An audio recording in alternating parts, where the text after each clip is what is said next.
So I don't usually like making so many sit-down videos. As you guys can see in Winnipeg, the weather is so miserable right now. Like I don't even feel like driving the Z just because of the weather. We just can't wait for summer to get here so we can take all the cars out. I can finally start working on the Evo, which I have things to fix actually. Update on that. I haven't even touched the Evo since I ruined the trunk, the wing, and the JDM rear bumper. So if you guys haven't checked that out, I'll leave a link in the corner here. I'm not gonna sell the car, but I do have to work on the Evo this summer. And obviously there's drift events where the Z is gonna be making its debut.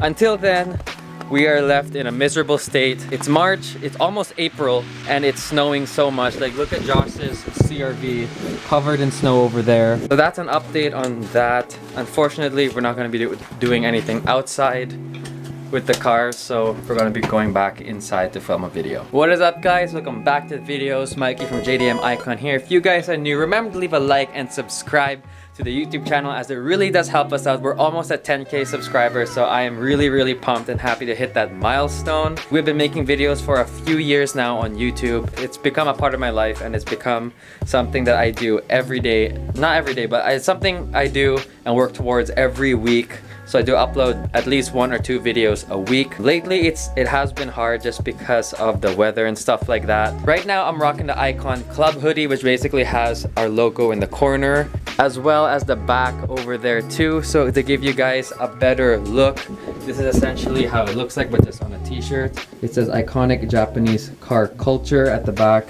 and in front here. I feel like I say this on all the designs, but I really like this one. Just a clean looking shirt. And again, Josh and I make them all in-house here, so whoever makes an order, we get notified and we go ahead and make it right away. We also have some motion peakers here with these speakers that kind of move around and stuff like that. I can't wait to put this on my Z.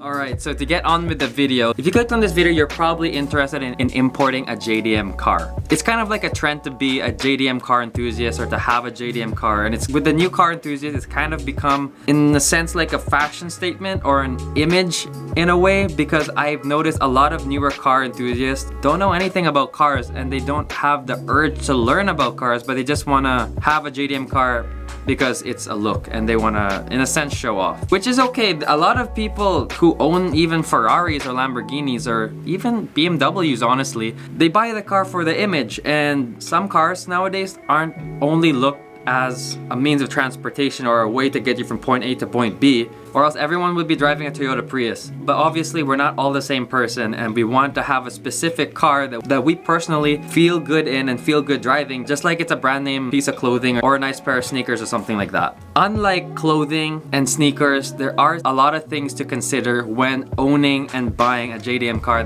which a lot of people don't tell you. And in this video, I'm going to be telling you guys the realities of owning a legit JDM car. So first off, when buying a car, now it doesn't have to be JDM, but buying a car in general, you have to keep in mind what you're using the car for. If you want to go off-roading, maybe a 350Z isn't the best option out there. Vice versa, if you're buying something to haul a lot of things and you need a truck, maybe a GTR isn't the best bet. I know that's a really exaggerated example, but it is something to consider. So if you are looking for a daily driver that is JDM, that is more than doable. The Z I just showed you guys outside, all the cars on our driveway, all our dailies, are from Japan. They're all right-hand drive and they're all JDM. But there is a reason why I didn't buy an S15 Spec S, which was at the time the same cost as a Fairlady Z, and use the S15 as a daily. Here's my reasons why I picked the Z. Although there is a lot of aftermarket support for both cars, the S15 in my eyes isn't a car that is very dailyable, especially with the winters that we have here. Our winters can be very extreme, and honestly, a lot of suspension parts do break. As of right now, my Z suspension is not super healthy. It makes sound, it makes noise all the time. After every bump I go over, it's really annoying. If that was an S15, I wouldn't be able to go to a local parts store and buy parts for my S15 because that car has never been here. And that's something to consider when buying a JDM car. Like, what are you using it for? Is this going to be your dedicated drift car? Is this going to be a car that you drive on the weekends and take to car shows and stuff like that? Or is this gonna be your everyday daily driver? Before buying any car, whether it's JDM or not, consider what you're using the car for and its overall purpose, because no matter what the car is, it has to serve a purpose to you. Now we touched base on this a little bit. The next big thing is spare parts. I can't stress enough how difficult it is to find some spare parts for JDM cars. The reason why I bought my 350Z over an S15, there are spare parts for the 350Z everywhere. I can go to the Nissan dealership, I can go to any auto parts store, and they have 95% of the parts for my car. Maybe on the shelf, if not special ordered, but available. Now, if I told them that I drive an S15, they're not gonna even know what a Sylvia is. Even my S13, I can't even find parts for at the auto parts store. I can't even find stock struts for it. I can't find almost anything other than brakes and oil filters for that car. Everything else is almost not available anymore because of how old the car is. I wouldn't recommend dailing an old school R32 GTR, especially if you live in a place like me that has winter, because those spare parts are going to be really hard to come by, really expensive, and unless you have the money, you're just going to feel bad for that being your only car and dailing that every single day. Although it is really fun. I do have some friends that they daily 90 JDM cars. I personally think they're freaking crazy, but it is possible. But you're gonna have deep pockets to keep a car like that alive, especially throughout the whole year. Now, even with my personal 350Z, there are a lot of parts that I can't get, like the rack and pinion. A lot of you guys may not know certain components of the car, but the rack and pinion is basically your steering assembly. And obviously with my steering wheel being on the other side, I can't go buy a right-hand drive rack and pinion or a JDM rack and pinion for my Z. I would probably have to buy it online or from Japan and get one shipped here, or pray to God that there is a part out of your exact car and they have the parts that you need. That has saved my ass a lot of times, but it's just not something practical and reliable to depend on if you need parts for your car. Speaking of practicality and reliability, to be able to legally import these cars to the United States or Canada, the car has to be at least 15 or 25 years old if you're in the United States. Luckily, in Canada, our import laws aren't as strict as the United States, and we can import cars that are 15 years old or older into Canada from Japan. Now, with the car being that old, it's impossible that the car is showroom condition, brand new. Unless you spend a lot of money on a low mileage example of any of these JDM cars. Most of these cars have had a history, and if you bought like a drift car or a modified car, there's gonna be a lot of things that someone else has tinkered with or tampered with the car and may end up costing you a lot of money to fix later down the road. And there's a lot of rubber oil seals and bushings that could be going just because of the age of the car. So that's also something to consider. A lot of these cars are old and they're not as reliable as they once were when they were brand new. The last thing on this list before we get into the positive stuff is the labor of the cars. Now, a lot of dealerships and shops refuse to work on JDM cars solely because they're a bitch to get parts for. Even if you go to Nissan for like an R34 Skyline, probably won't be able to get parts for unless you're lucky enough that there's a parts guy that is a car guy and will sweat and work for you to find the right parts for your car.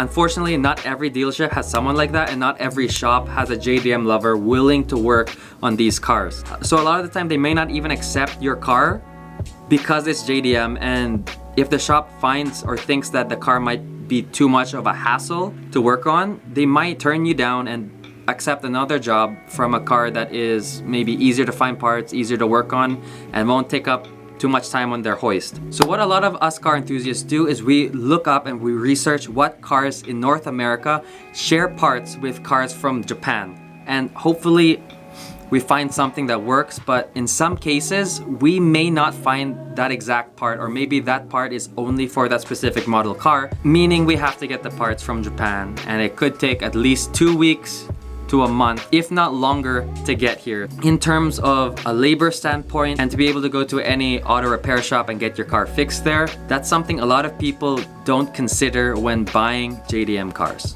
Now, enough with the negative. Now, I hope I didn't make you guys think that owning a JDM car is a nightmare and it's impossible. There is a lot of good things that can come with owning JDM cars. The overall condition of cars in Japan are usually a lot better than North America. Not only is their mileage lower, but usually there isn't a whole lot of rust. From all the cars I've imported from Japan in the past, the overall condition of the car wasn't really that bad. And still, the worst car I've ever imported was still better conditioned than most of the cars on the road in Winnipeg, or that I've seen in my city locally. And I know I kind of touched base on this a little bit in the beginning of the video, but also the attention you get. I know attention isn't for everyone, but when you do drive a JDM car, especially if you drive one of the icons like a Mark IV Supra, a Skyline, a Silvia, these cars are really rare to see on the road. Sometimes you'll see people giving you a thumbs up, taking pictures of the car on the road, or anything of the sort, and it's personally, I think it's really cool. Again, I don't do it for the attention, I do it because I do just genuinely love JDM cars. But it's something to consider. I do know a lot of people just do it for the image and the attention, but regardless, that is a positive note for owning a JDM car.